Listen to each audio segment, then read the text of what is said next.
बहनों और भाइयों, हमारी आस्था पर कैसे प्रहार करते थे लोग, कैसे प्रहार करते थे, ये नकारते थे, हमारी आस्था पर प्रहार करते थे, राष्ट्रीय सुरक्षा के साथ खिलवाड़ करते थे, बेटी और बहनों की इज्जत के साथ भी खिलवाड़ करवाते थे। व्यापारी असुरक्षित होता था, देश के अंदर भ्रष्टाचार चरम पर था, अविश्वास का वातावरण था। और उन स्थितियों में इस देश ने मोदी जी को अपना नेतृत्व सौंपा था 2014 में। बहनों और भाइयों, जो एक परिवर्तन दिखाई दे रहा है मोदी जी के नेतृत्व में हुआ है, लेकिन इसका श्रेय जनता जनार्दन को जाता है, क्योंकि आपके इस वोट ने इस देश की इस तकदीर को, इस तस्वीर को बदल करके रख दिया है। यही वोट जब गलत पार्टी को जाता था तो देश में आतंकवाद पनपता था, दंगे होते थे, कर्फ्यू लगता था, निर्दोष लोग मारे जाते थे, बेटियां असुरक्षित थी, व्यापारी असुरक्षित था। लेकिन यही वोट जब सही हाथों में गया, सही जगह गया, सही पार्टी को गया, तो उत्तर प्रदेश में तो लोग दंगा करना ही भूल गए। 7 वर्ष में कोई दंगा नहीं हुआ, वहां कर्फ्यू भी नहीं लगा, यानी उत्तर प्रदेश के लोग कर्फ्यू भूल गया। अब कर्फ्यू नहीं, वहां धूम धड़ाके के साथ कावड़ यात्रा निकलती है, करोड़ों लोग निकलते हैं।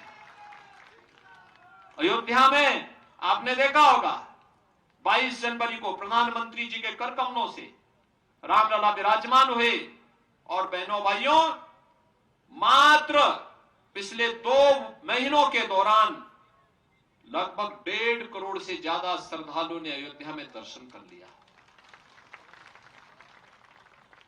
यानी क्या, किस प्रकार का भाव था, कैसे दबाया गया था इस देश की आस्था को।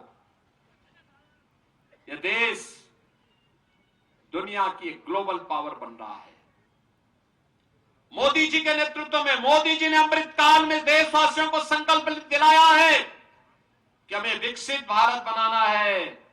विकसित भारत के लिए विकसित राजस्थान आवश्यक है, और विकसित राजस्थान के लिए विकसित सीकर भी आवश्यक है, और विकसित सीकर के लिए स्वामी सुमेधानंद सरस्वती जी आवश्यक है।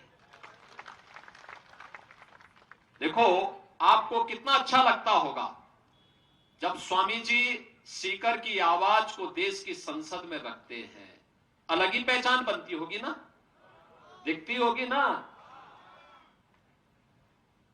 कोई रंग बिरंगा नहीं, केवल एक ही कलर है भारत का, कोई संदेह नहीं होता होगा ना। तो स्वामी जी जब जाते हैं, पूरा जीवन समर्पित कर दिया देश के लिए, समाज के लिए, कोई तीसरा कार्य नहीं, पूरा जीवन देश और समाज के लिए। दुनिया के अंदर कहीं देखने को मिलता है ऐसा?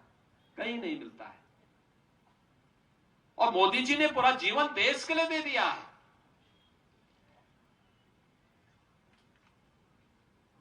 एक 140 करोड़ लोग ही मोदी जी का परिवार है। पूरा सीकर, पूरा राजस्थान स्वामी सुमेधानंद सरस्वती जी का परिवार है, और इसी के लिए लगे रहते हैं, इसी के लिए पूरा जीवन समर्पित कर दिया है। समाज की कुरीतियों के खिलाफ आवाज उठाना, समाज में सामाजिक समरसता की स्थापना के लिए कार्य करना, समाज के मूल्यों और आदर्शों की स्थापना के लिए कार्य करना, सीकर के विकास के लिए अपने आप को समर्पित कर देना, और वही शालीनता, वही सज्जनता के साथ किस रूप में उनके द्वारा लगातार सेवा किया जा रहा है। बहनों और भाइयों, यह अत्यंत अभिनंदनीय है। इस प्रकार का जनप्रतिनिधि, इस प्रकार का सांसद, इस प्रकार का जनप्रतिनिधि मिलना अत्यंत दुर्लभ होता है, बहुत दुर्लभ होता है। आप सौभाग्यशाली हैं, आपको स्वामी सुमेधानंद सरस्वती जैसा जनप्रतिनिधि प्राप्त हुआ है। और इसलिए बहनों और भाइयों, हम सब आपसे अपील करने के लिए, मुझे पहले से परिणाम पता था सीकर के बारे में। पहले दिन से जैसे स्वामी जी के नाम की घोषणा हुई, तो हमने कहा कि सीकर की सीट भारतीय जनता पार्टी की पक्की है। अब तो हम यही अपील करने के लिए आए हैं, बढ़त इतनी होनी चाहिए कि आप भी अपने आप को साबित कर सकें कि सीकर के माध्यम से राजस्थान ने भी कम्युनिस्टों को हमेशा के लिए यहां के मरुस्थल में समाप्त कर दिया, डुबो दिया। सहमत है ना? सहमत है? पहले ही चरण में वोटिंग होनी है। देखो हमारे यहां उत्तर प्रदेश में तो 7 चरणों में वोट है, 80 लोकसभा सीट है। और जैसे मुझे यहां का पता लगा, मैंने कहा भी चलो एक ही दिन सही, लेकिन मैं स्वामी जी के क्षेत्र में जरूर जाऊंगा। और बहनों और भाइयों, आज मैं आपके बीच में आया हूं। आप ऐसे कितने लोग अयोध्या गए हैं? 19 के बाद, चुनाव संपन्न होने के बाद एक बार अयोध्या फिर से आइए दर्शन करने के लिए।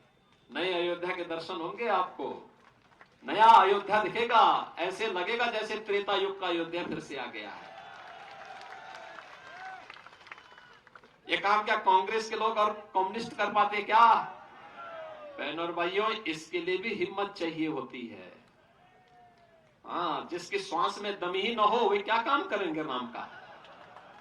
और इसीलिए हम लोग आए हैं आपसे कहने के लिए, स्वामी जी को इतने भारी बहुमत से चुनाव जिता करके भेजिए भाइयों बहनों, कि यादगार पारी बने। और यादगार पाने के लिए हम सब आपके पास आए हैं। और भाइयों बहनों, हम सब इस बारे में कह सकते हैं, हम लोगों ने अपने जीवन में कोई भेदभाव नहीं किया, कोई भेदभाव नहीं किया। अब आश्चर्य करेंगे, भगवान राम अयोध्या में विराजमान बाद में हुए। पहले अयोध्या के इंटरनेशनल एयरपोर्ट का नाम महर्षि वाल्मीकि जी के नाम पे रखा गया, और काशी में संत शिरोमणि रविदास जी के जन्मभूमि शीर गोवर्धन को भव्य स्वरूप प्रदान किया गया, भव्य स्वरूप प्रदान किया गया। बाबा साहब भीमराव अंबेडकर के पंच तीर्थों को किसी अन्य ने नहीं, मोदी जी ने मान्यता देकर के उनके पुनरुद्धार का काम भी किया। यह काम मोदी जी के द्वारा हुआ। और आज इसीलिए इस धरा को बाबा केवादास के जो सांगलिया धूणी है, इसको ही मैं प्रणाम करता हूं, क्योंकि बड़ी पवित्र स्थली है। हमारे यहां तो बहुत पवित्रता के साथ कहा जाता है कि जाति पाति पूछे नहीं कोई, हरि को भजे सो हरि का होई। ईश्वर की प्रार्थना में, राष्ट्र की प्रार्थना में जो संलिप्त हो, समर्पित हो, उनके प्रति पूरा जीवन और हम सबकी श्रद्धा का भाव होना चाहिए। और बहनों और भाइयों, यह देश के प्रति जो भाव मोदी जी का है, उसको कृतज्ञता ज्ञापित करने का अवसर हम भारतवासियों के पास है। हम सब 19 तारीख को पहले चरण का मतदान होना है, और 19 अप्रैल को होने वाले चुनाव में सीकर लोकसभा सीट पर स्वामी सुमेधानंद सरस्वती जी को इतने भारी बहुमत से चुनाव जिता करके भेजिए कि आने वाले समय में कोई दूसरा व्यक्ति फिर सामने आने की हिम्मत न कर सके। और खासतौर पर कोई ऐसा व्यक्ति जो भारत का विरोध करता हो, मूल्यों का विरोध करता हो, आदर्शों का विरोध करता हो, भारतीयता का विरोध करता हो, उसकी तो कतई हिम्मत न होने पाए। सहमत हैं? सहमत हैं सभी लोग? तो स्वामी जी को भारी बहुमत से विजयी बना के भेजेंगे। तो फिर सब मेरे साथ बोलेंगे, भारत माता की, भारत माता की, भारत माता की। मैं आपकी तरफ से स्वामी जी का सम्मान करने जा रहा हूं। सहमत है ना? सहमत है? स्वामी जी